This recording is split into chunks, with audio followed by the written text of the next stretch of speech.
Yang apa, Kak? Oh, yang itu tuh, yang pojok ya? Udah katanya, Kak. Beneran? Beneran?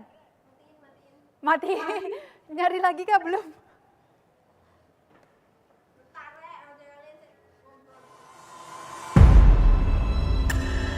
Lagi katanya, Kak. Lagi katanya.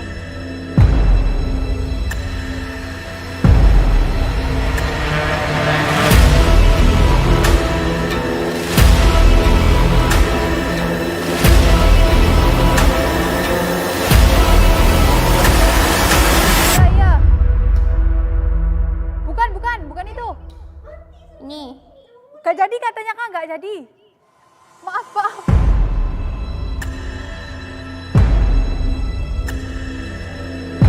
Iya.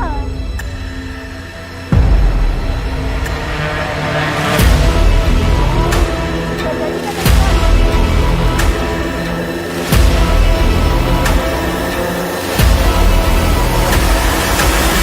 Gimana, aman ah? Enggak, Kak. Gelap ya? Aduh.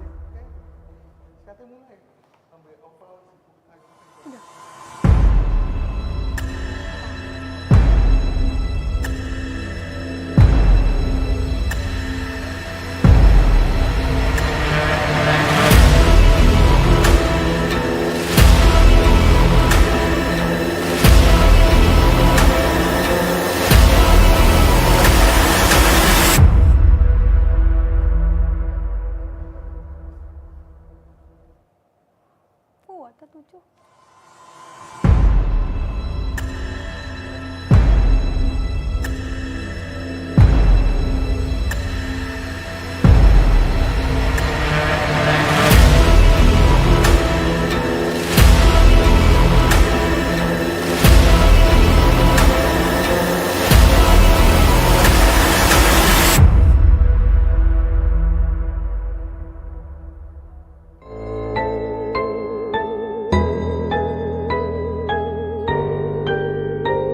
Aduh, Kak, aku kamera mana, Kak?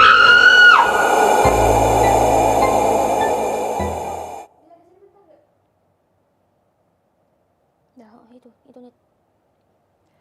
Oke. Halo teman-teman, selamat datang kembali di channel CNS Cerita Ngeri Surabaya bareng aku Nida Zain. Nah, di video kali ini aku kedatangan narasumber yang akan membantu aku menceritakan kisah-kisah mistis yang ada di Surabaya. Oke, di sini aku ditemenin bareng Kak Kiki. Halo, selamat sore Kak Kiki. Sore. Oke, nah makasih karena Kak Kiki udah nyempetin waktu untuk datang, terus untuk membantu aku menceritakan kisah-kisah mistis yang ada di Surabaya. Oke, sebelum itu mungkin Kak Kiki bisa nyapa teman-teman yang ada di rumah terlebih dahulu. Halo teman-teman, perkenalkan nama saya Rizky Amalina. Biasa dipanggil Kiki. Saya berasal dari Lakar Santri Surabaya Barat. Salam kenal. Oke, jadi sebelum itu kita kan tadi sudah sempat spill sedikit-sedikit ya kayak tentang salah satu kisah mistis yang ada di kota Surabaya. Nah, mungkin dari teman-teman juga udah penasaran, kita mau ngomongin rumah hantu Darmo. Nah, aku juga tadi sempat merinding nih teman-teman, mungkin langsung aja gimana sih kok bisa sampai se-viral itu, terus bisa dijadiin film juga. Nah, kita ulik gimana aslinya, terus sejarahnya dan lain sebagainya dari Kak Kiki. Mungkin Kak Kiki bisa langsung diceritain aja. Jadi cerita ini itu rumah Darmo sebelumnya belum hantu ya. Itu dibangun jauh sebelum tahun 2000-an. Jadi kayak 1900-an gitu. Berdiri rumah Darmo ini. Rumah Darmo ini tuh awalnya itu dimiliki oleh satu keluarga kaya raya.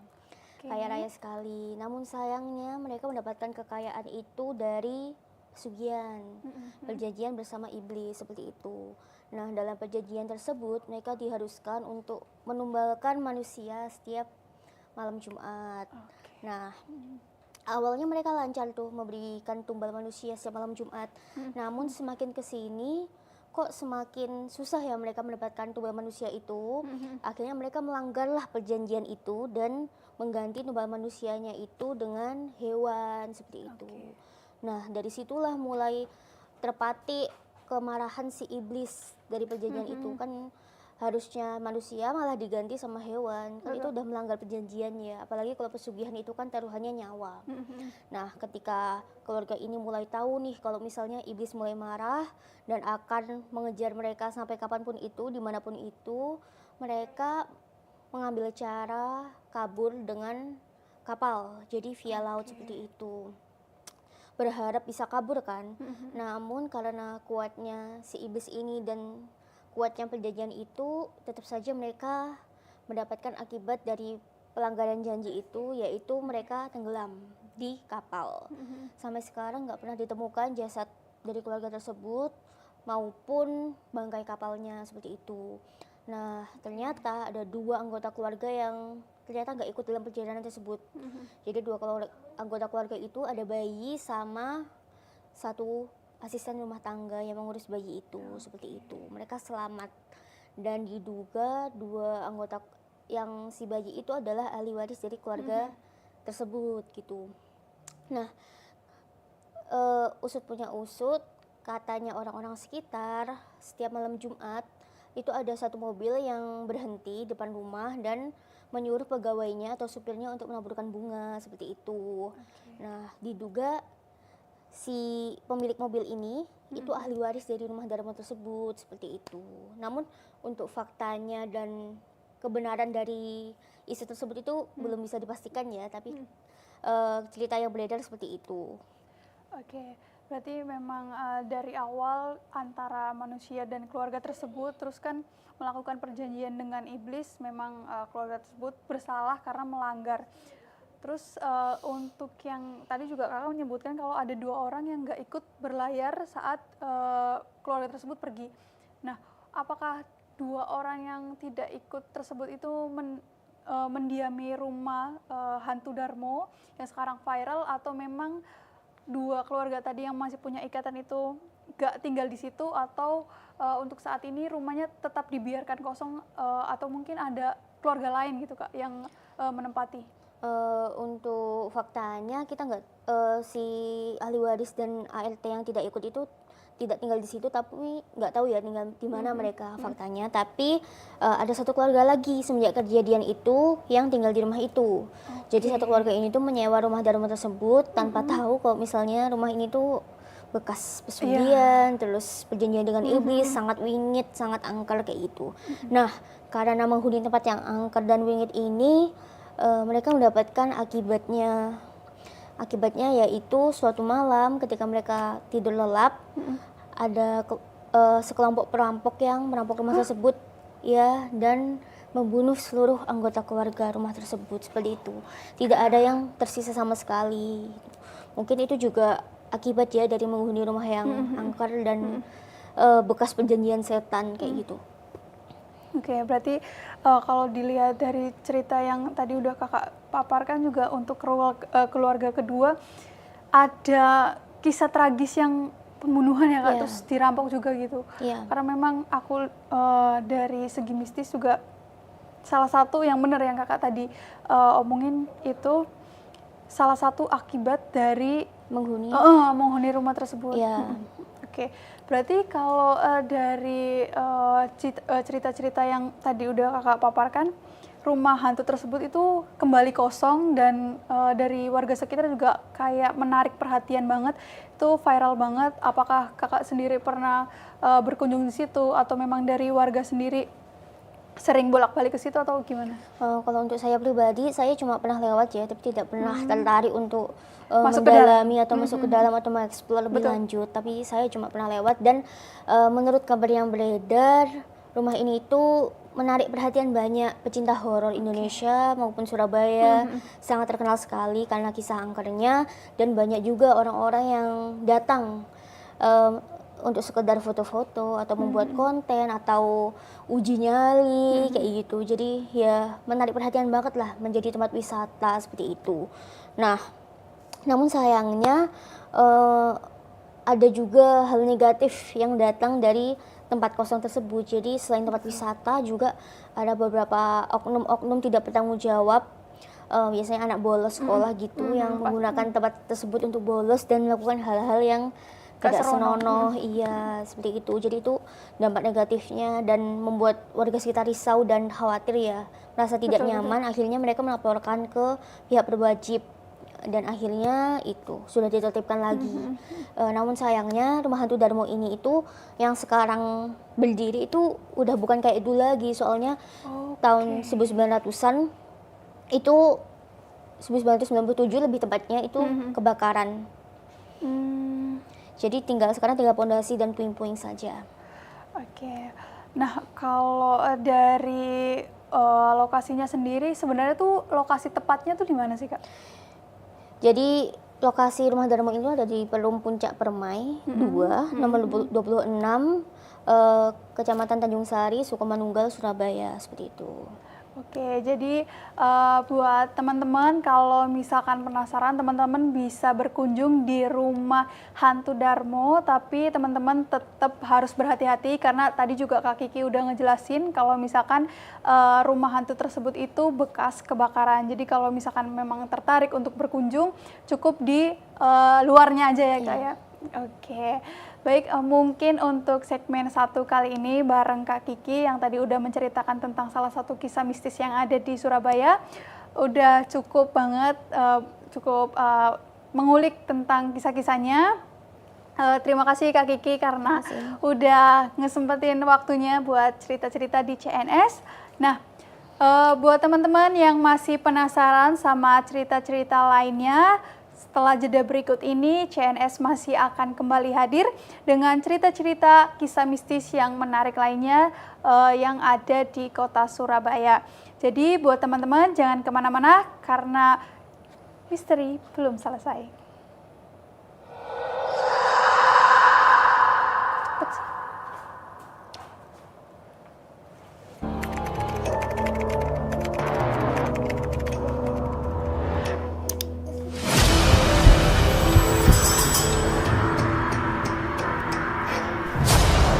Jangan panggil namaku. Kalian berdua beneran mau ngelakuin itu?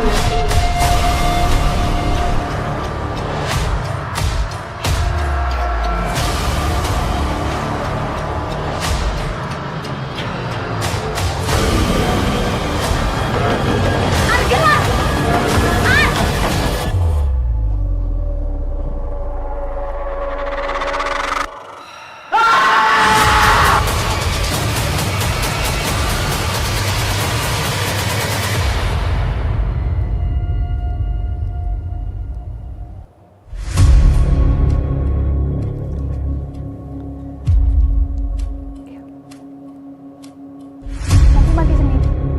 Tekan, oh ya.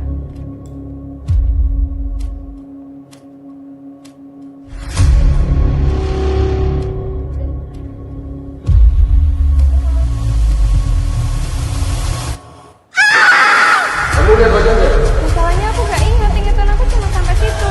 Tolong ingat. Obatnya gak ngaruh di kamu. Emang bener kok, sejak mama nikah lagi, aku udah gak dianggap anak kan?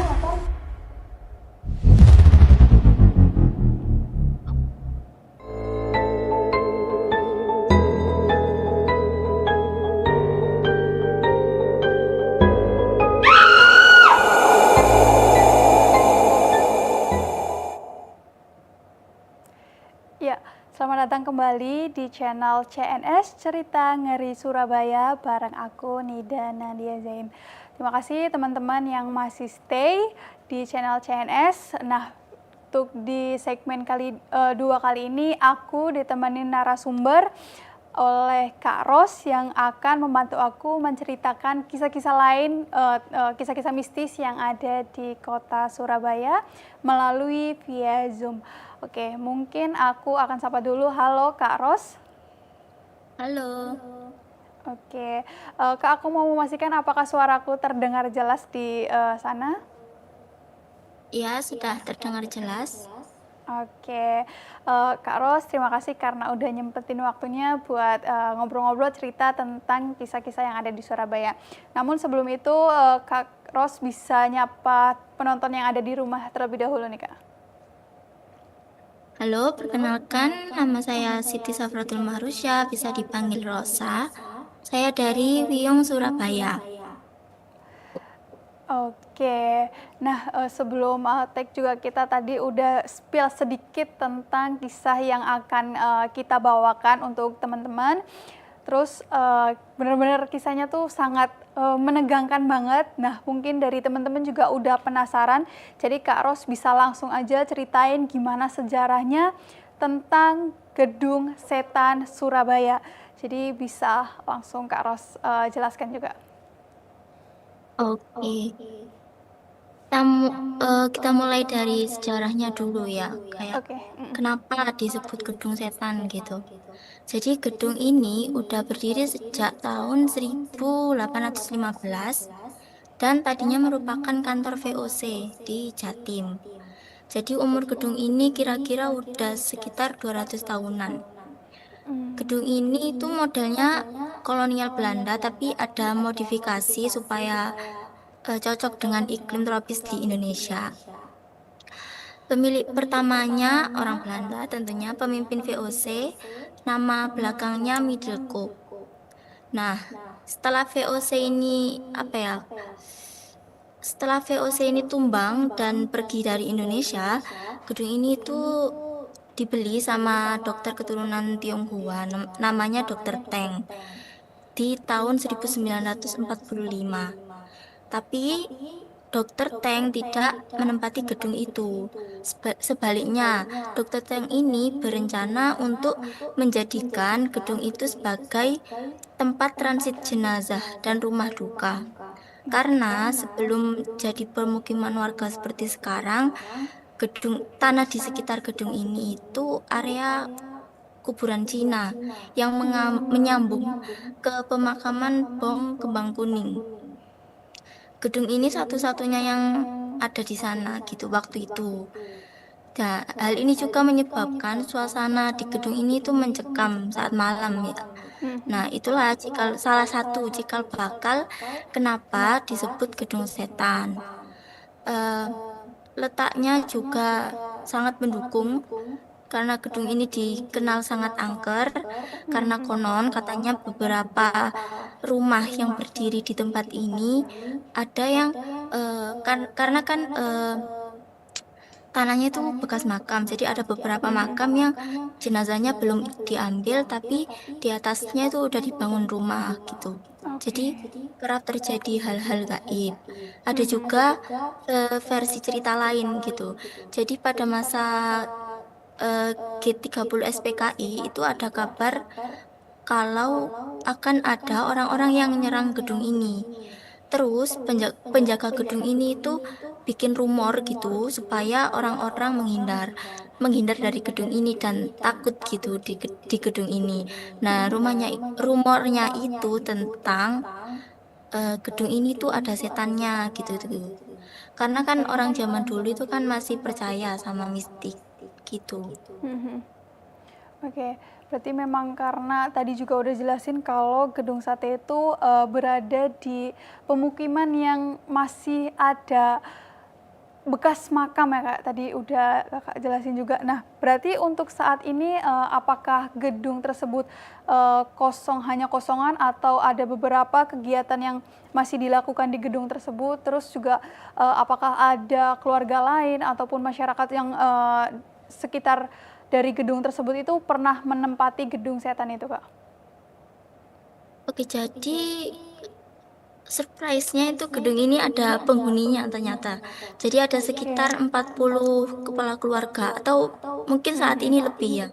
Tapi mayoritas penghuninya ini keturunan pengungsi Tionghoa. Jadi kita balik ke masa lalu, di sekitar tahun 1948 akan ada banyak kerusuhan di beberapa daerah. Nah, banyak orang-orang Tionghoa itu yang mau dibantai. Terus mereka itu kayak nyari tempat pengungsian gitu. Nah, Surabaya ini kayak banyak persatuan orang Tionghoa. Jadi mereka ke sini dan gedung ini jadi tempat penampungan mereka.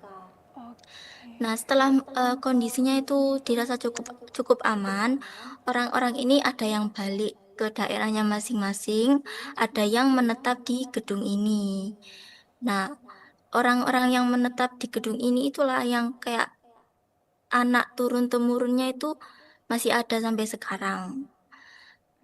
Awalnya itu mungkin ada 30 kepala keluarga, sampai sekarang lebih dari 40 kepala keluarga. Nah, mereka itu nggak dikenakan sewa di tempat ini, hanya diminta untuk merawat dan menjaganya. Tapi kan apa ya, kayak ala kadarnya gitu, nggak ada budget lebih untuk menjaganya supaya kayak bangunan yang dulu, jadi seadanya. Begitu. Oke, berarti memang untuk saat ini dari keluarganya sendiri terus bertambah yang menempati gedung tersebut ya kayak. Nah, dari yang udah kakak jelasin kan di situ ada penghuninya, terus ada masyarakat juga yang kadang tinggal di situ. Apakah dari Kak Ros sendiri pernah merasakan ada melihat sosok-sosok atau mencium bau-bau yang memang aneh gitu Kak? Dan masyarakat yang tinggal di situ apakah pernah melihat penampakan dan lain sebagainya juga atau gimana nih? Jadi si pemilik gedung itu Dokter Teng tadi itu mengaku pernah itu apa menemui penampakan wanita Eropa gitu. Yang munculnya itu di malam-malam tertentu. Nah, setelah dicari tahu, dicek-dicek, ternyata wanita ini itu pembantunya sang pemilik gedung yang Belanda tadi. Pembantunya Pak Middelkoop tadi yang meninggal karena bunuh ya. Terus eh, beberapa warga juga sering mendengar cerita-cerita yang seram dari gedung ini, baik dari orang yang tinggal di dalam atau orang yang cuma sekedar lewat atau apa ya kayak ngeyel masuk ke dalam gitu.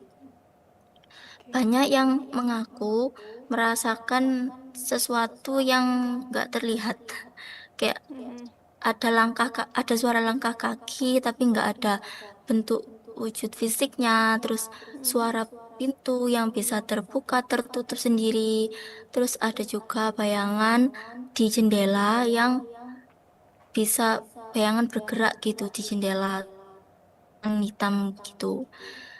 Bahkan ada yang nekat gitu masuk ke gedung ini dan mengaku melihat sosok di lorong yang sekali kedip tuh sosoknya menghilang gitu. Ada juga kayak umumnya apa ya, gedung-gedung yang vibes-nya horor gitu, ada bisikan, terus suara-suara, tangisan, terus kayak ketika jalan, terus kita di belakang tuh rasanya ada yang ngikuti langkah kaki kita begitu. Oke. Kayak cerita-cerita ini tuh bikin apa ya, memperkuat anggapan warga kalau gedung ini tuh gedung yang angker, dihantui dan banyak hal goibnya. Terus kayak energi-energi dari zaman dulu, zaman Belanda itu kan masih tersisa gitu ya. Jadi kayak vibes-nya mungkin beda dari gedung di luar biasanya. Dari yang sejarahnya juga, terus dari cerita-cerita yang tadi keluarga yang menempati gedung tersebut juga memang uh, pernah merasakan kisah-kisah mistis ya Kak. Nah, oke. Iya benar. Baik, untuk segmen 2 bareng Kak Ros mungkin udah cukup sampai di sini teman-teman. Nah, terima kasih Kak Ros karena udah nyempetin waktunya untuk bareng channel CNS Cerita Ngeri Surabaya, bareng aku yang menceritakan tentang kisah-kisah mistis yang ada di Surabaya. Terima kasih Kak Ros. Nah, buat teman-teman yang masih penasaran sama cerita-cerita kisah mistis lainnya yang ada di Surabaya, teman-teman bisa scroll di bawah video ini, terus jangan lupa tonton terus, like, subscribe, and share. Dan buat teman-teman yang punya cerita-cerita menarik atau pengalaman pribadi tentang kisah-kisah mistis yang ada di Surabaya, teman-teman bisa DM aja di Instagram kami, yaitu @cnsofficial. Jadi teman-teman bisa spill sedikit ceritanya. Nanti kami tim akan menghubungi jika memang cerita teman-teman itu menarik untuk diangkat, nanti akan kami undang ke studio. Nah, untuk segmen kali ini udah cukup. Terima kasih buat teman-teman yang udah stay nonton sampai akhir. Jadi jangan lupa terus nonton dari video CNS. Untuk kali ini terima kasih dan salam misteri.